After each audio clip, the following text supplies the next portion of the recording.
Hello everybody, my name is Level 5 and welcome to Level 5. Here on this channel we talk about all things movies, TV shows, video games and comic books, and today we'll be ranking all 8 White Rangers that came from Power Rangers.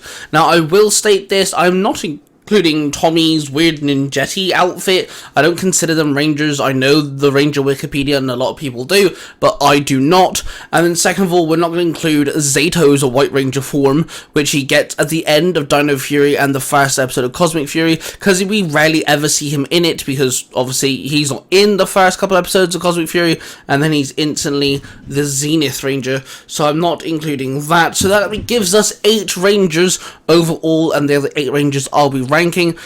Please ignore my face. We went on holiday over the weekend and I have come back rather tan/burned, not entirely sure, so I do apologise. But anyway, let's dive in with our ranking of all the 8 white Power Rangers from Power Rangers.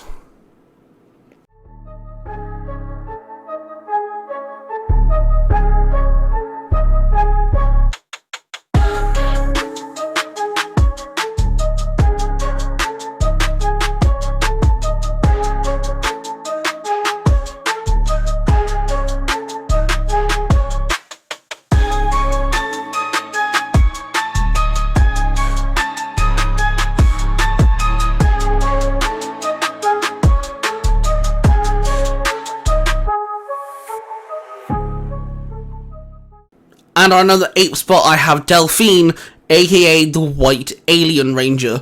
Honestly, Alien Rangers is just meh in general. It's a short series, it's a mini-series, and yeah, I'm not really a big fan of it, to be honest, hence why she's there. None of the characters really get major character arcs or anything, so yeah, Delphine, I'm afraid you're at number 8, my darling. Let's move on to number 7, and that is Udana, aka the White Mystic Ranger. If we were ranking characters, Udana would be higher up the list, but we're just going off the Ranger forms and their abilities and such.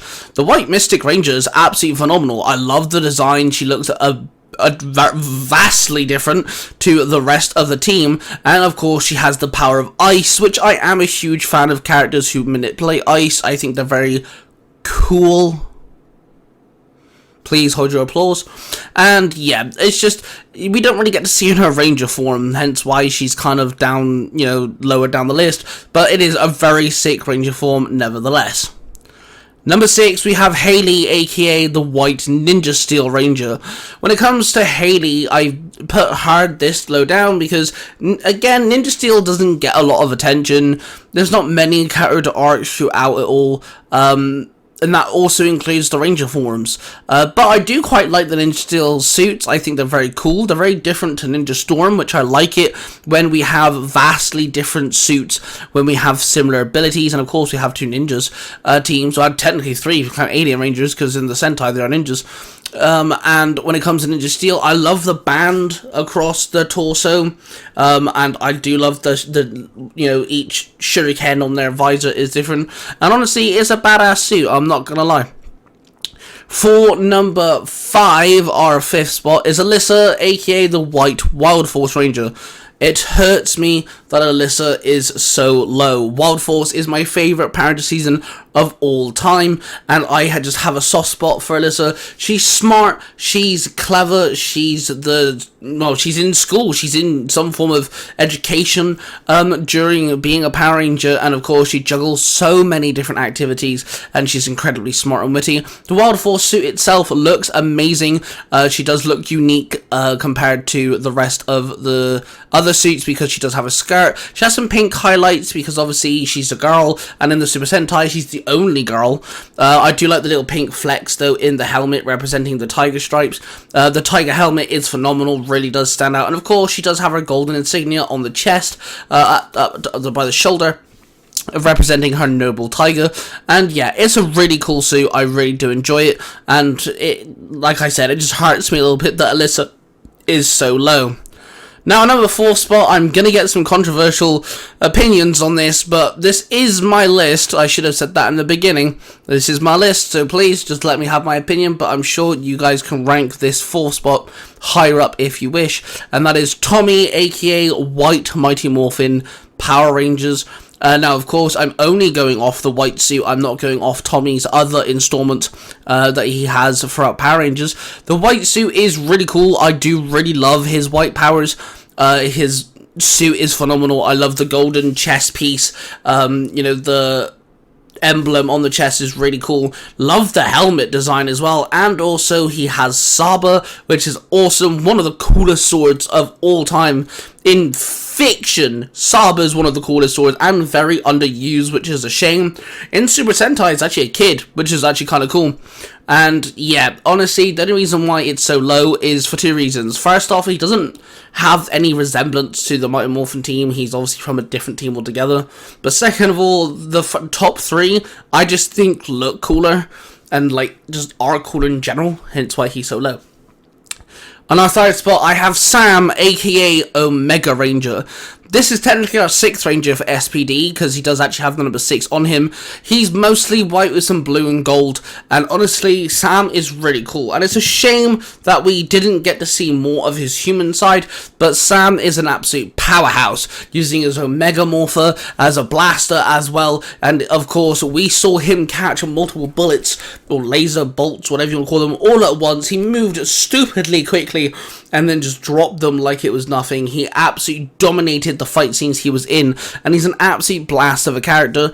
And of course, if you guys do want to see some form of fan-fictional, live-action prequel to Sam, make sure you check out Bloodline of the Grid and Shattered Past, Power Ranger fan-fictional projects, so they're live-action on YouTube. I've actually interviewed Colin K. Bass, the actor who plays Sam, the Omega Ranger, in those projects, which is amazing. So make sure you check out the Tiger Nexus podcast and look out for the interview with Colin K. Bass, which came out last year. Absolutely amazing.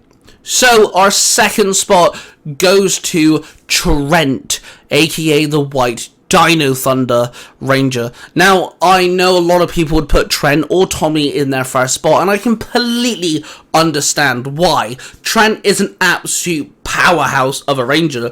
The way the black just flexes off him, he's got this nice shoulder pad chest piece, which kind of resembles Tommy's suit as well. The black accent, the markings all across his suit and everything. The red visor just stands out like no tomorrow. It's a gorgeous suit, and holy crap, he gets a super dino mode on top of that, which is just a fucking beast, and the coolest dino mode out of all 5 of them, don't care what anyone says. And then of course he's got his little blade as well, which he has written arrows before and then can project them, which always begs the question, could he write other things and turn them into projectiles? Because I've always been curious about that, which is really cool as well. Trent also gets the white dino gem, which does give him special abilities of his own and things. And of course, he's the son of the main bad guy, which did play a big role in the storyline. Trent's an absolutely really cool character as well. He wants to be an artist, which is really cool. And of course, he has a little thing for a Yellow Ranger in Dino Thunder as well. But yes, the suit is absolutely amazing. You can't go wrong with the white Dino Thunder suit. It's just so fucking peak. Now, like I said earlier, I am more going off suits than the characters, but I have kind of dived in with both. Now, when it comes to my first spot, this character is definitely nowhere near anyone's first spot, and I completely respect everyone else's opinion, but this is my opinion. I'm going off, this is all personal, realistically. And in my top spot, my first and my number 1 spot is Dom, aka the White Jungle Fury Ranger.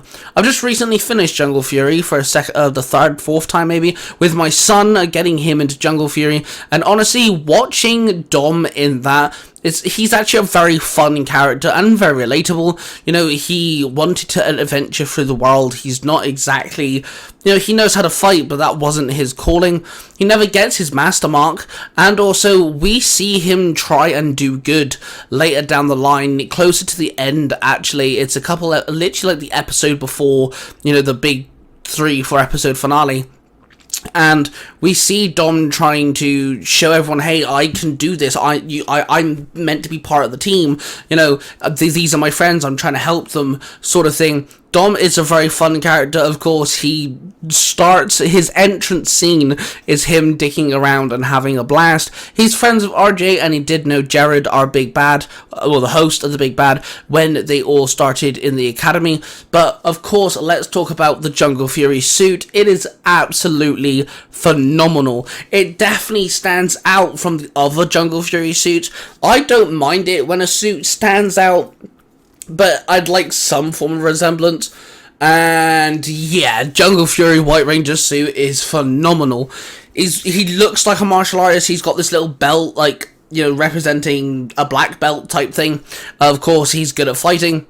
He's got he's predominantly white, which I like as well. There's not much accent he has, which then gives the black accent he does have on his suit, makes it really vibrant. Of course, he's got the you know, master marking on his shoulder, which all the Rangers do have them on themselves somewhere. His helmet is what really stands out. It's in the shape of a rhino, and he does have a horn, which begs to differ if that gets in the way of him seeing. But hey, welcome to Power Rangers. The dog can fit in a helmet. So, but yes, his suit is really cool. A lot of people don't like his morpher because it is his weapon, which of course in the Sentai is called the chopper, but this is the rhino blade, which does have a two-piece compartment. We have these blasters, and then of course the blade can extend out and becomes a blade too, and he can combine it with the Master Claw weapons that the Jungle Fury trio can use.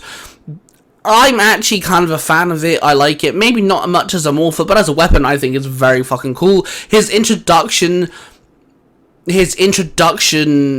fight scene as the Jungle Fury White Ranger is phenomenal. He absolutely slaughters the bad guys, and he's an absolute powerhouse. I think he's really cool, and his Zord is amazing as well. I didn't really bring up Zords. I feel like they deserve their own tier list, or ranking, should I say. So yeah, there you go. There's me ranking all 8 Rangers. Now, of course, everyone's entitled to their own opinion, and I completely understand that you're going to disagree with my ranking. That's just me personally, but I'd love to hear how you would rank all 8 of the White Rangers, the main White Rangers within Power Rangers. Like I said, I didn't include Tommy's ninjetti suit, because I don't really count them as Rangers, and I didn't include the white-esque Dino Fury suit, because Zeto's not really in it that much. He doesn't really use it. So yeah, please let me know how you would rank the 8 White Rangers, and of course, what other Rangers should I rank? What other things from Power Rangers should I rank? You know, there's bad guys, there's foot soldiers, there's all sorts of things. And of course, with that being said, make sure you check out the rest of the channel. We discuss things, we rank things, we do top 10s, we review things, and all sorts of stuff. And of course, hit the like button, subscribe button, and notification bell so you guys don't miss another video. I upload videos every single week, and I love you all, Roar of Passion, and I shall see you guys in the next video. Bye.